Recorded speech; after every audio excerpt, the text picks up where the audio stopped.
मित्रांनो, आयुष्य खूप सुंदर आहे. फक्त आयुष्यामध्ये या चुका करू नका, जेणेकरून तुमचं जे म्हातारपणे, जे तुमचं जे पुढे येणारं भविष्य आहे, ते चांगलं घडू शकतं. एक छोटीशी कहाणी तुम्हाला सांगतो एका भिकाऱ्याची. त्यामुळे तुमच्या आयुष्यामध्ये काही ना काही बदल जरूर घडून जाईल आणि खूप मोटिव्हेशन गोष्ट आहे.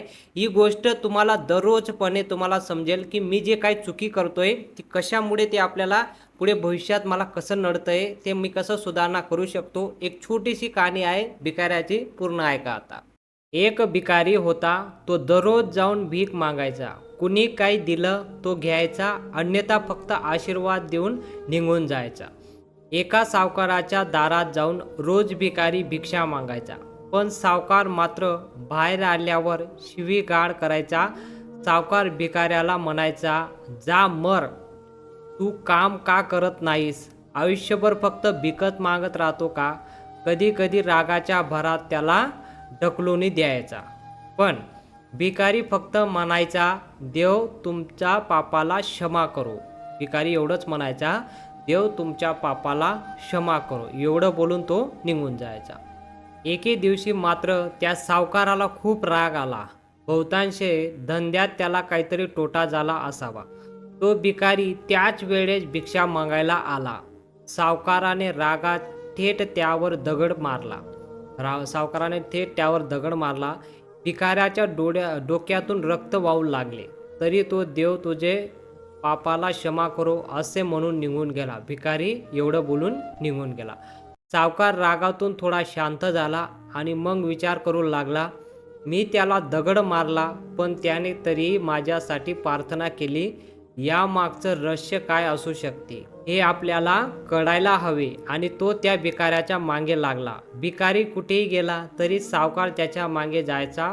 त्या भिकाऱ्याला कोणी भिक्षा दिली तर कोणीतरी त्याला मारले, अपमान केले, शिवीगाळ केली. पण भिकारी एवढंच म्हणायचा, देव तुमच्या पापाला क्षमा करो. आता अंधार पडू लागले होते.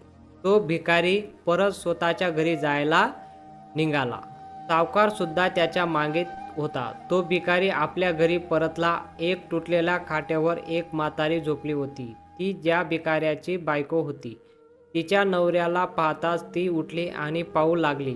भिकेच्या भांड्यात फक्त अर्धी शिळी भाकरी होती. ती पाहताच म्हातारी म्हणाली, एवढेसे आज मिळाले का? आणि तुमचे डोके कसे फुटले? तेव्हा भिकारी म्हणाला, हो, एवढंच, कोणी काही दिलं नाही आज. सगळ्यांनी शिव्या दिल्या, एकाने दगडफेक केली, त्यामुळे माझं डोकं फुटलं. तो भिकारी पुन्हा म्हणाला, हे सगळं माझ्याच पापाचं फळ आहे. आठवतं नाही का? प्रश्न विचारतो. आपण किती श्रीमंत होतो. काही वर्षापूर्वी आपल्याकडे काय नव्हतं, आपल्याकडे सर्व होतं, पण आपण कधीच दान केलं नाही. तो आंधळा भिकारी आठवतोय का म्हातारीला? म्हातारीबाई डोळ्यात अश्रू आले आणि ती म्हणाली, हो आठवतंय.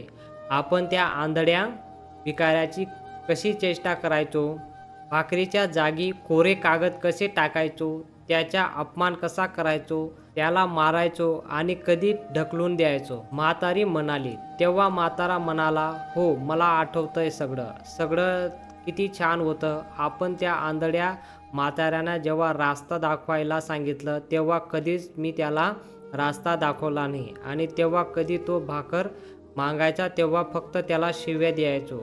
एकदा त्याला वाटी फेकून मारली होती. तेव्हा तो आंधळा भिकारी नेहमी म्हणायचा, देव तुझ्या पापांचा हिशोब घेईल. मी नाही. आज त्या भिकाऱ्याचा श्राप आपण भोगत आहोत. आज त्याच्या शापामुळे आपली ही अवस्था आहे. म्हणून मी कोणाला श्राप देत नाही. आपल्या या परिस्थितीसाठी आपण स्वतः जबाबदार आहोत. माझ्यावर कोणताही त्रास झाला तरी माझ्या ओठांवर नेहमी आशीर्वाद असतात, कारण असे दिवस मला दुसऱ्या कोणाला द्यायचे नाहीत. म्हणून मी माझ्यावर अन्याय करणाऱ्यांसाठी देखील देवाकडे चांगलीच प्रार्थना करतो, कारण त्यांना माहीत नाही की ते कोणते पाप करत आहेत. आपण भोगलेले दुःख दुसऱ्यांना भोगावे लागू नये, म्हणून माझी अवस्था पाहून माझ्या मनातून फक्त आशीर्वाद निघतात. सावकार चुपचापपणे सर्व ऐकत होता. आता त्याला सर्व काही समजले होते. म्हातारी बाई आणि म्हाताऱ्याने ती अर्धी भाकर एकत्र खाल्ली आणि परमेश्वराचा महिमा म्हणून झोपी घेतली. दुसऱ्या दिवशी तो भिकारी पुन्हा सावकाराच्या घरी भीक मागायला गेला. सावकाराने 2 भाकरी आणि भाजी अगोदरच काढून ठेवलेली होती. त्याने ती भाजी भाकरी भिकाऱ्याला दिली आणि हसतमुख आवाजात म्हणाला, "माफ करा बाबा, चूक झाली. आजपासून तुम्ही रोज माझ्याकडे येऊन 2 भाकरी आणि भाजी घेऊन जात जा. तुम्हाला आणखी काही गरज पडली तर तुम्ही मला नक्की सांगा. उपाशी मात्र झोपू नका." तेव्हा भिकारी म्हणाला, "देव तुमचे भले करो" आणि तिथून निघून गेला. माणसं फक्त आशीर्वाद देतात आणि शाप देतात, पण देव हे सगळं माणसांच्या कर्मानुसार करतो. म्हणून फक्त चांगले कर्म करा, कारण कर्माचा हिशोब हा कधीच कुणाला चुकत नाही. तो नेहमी तुमच्या पाठलाग करत असतो. तो तुमचा हिशोब घेतल्याशिवाय कधीच तुम्हाला रीत करत नाही. सर्व काही तुम्ही ऐकलं. कुणालाही कमी लेखू नका, कुणाची टर उडू नका, कुणाची टिंगल करू नका, कुणाच्या गरिबीवरती हसू नका.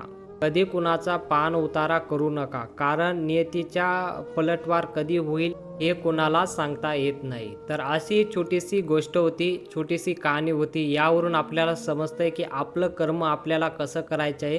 चांगलं कर्म केलं तर चांगलं फळ भेटेल, वाईट कर्म केलं तर वाईटच फळ भेटेल. एक छोटीशी कहाणीवर आपल्याला समजतंय. ही कहाणी जर तुम्हाला आवडली असेल तर लगेच लाईक करून टाका आणि चॅनलला सबस्क्राईब करून टाका. असं नवनवीन कहाणी बघण्यासाठी, माहिती बघण्यासाठी चॅनलला लगेच सबस्क्राईब करून टाका. बेल आयकॉनला ऑलला सिलेक्ट करून टाका. असं नवनवीन माहिती तुमच्यासाठी घेऊन येत असतो.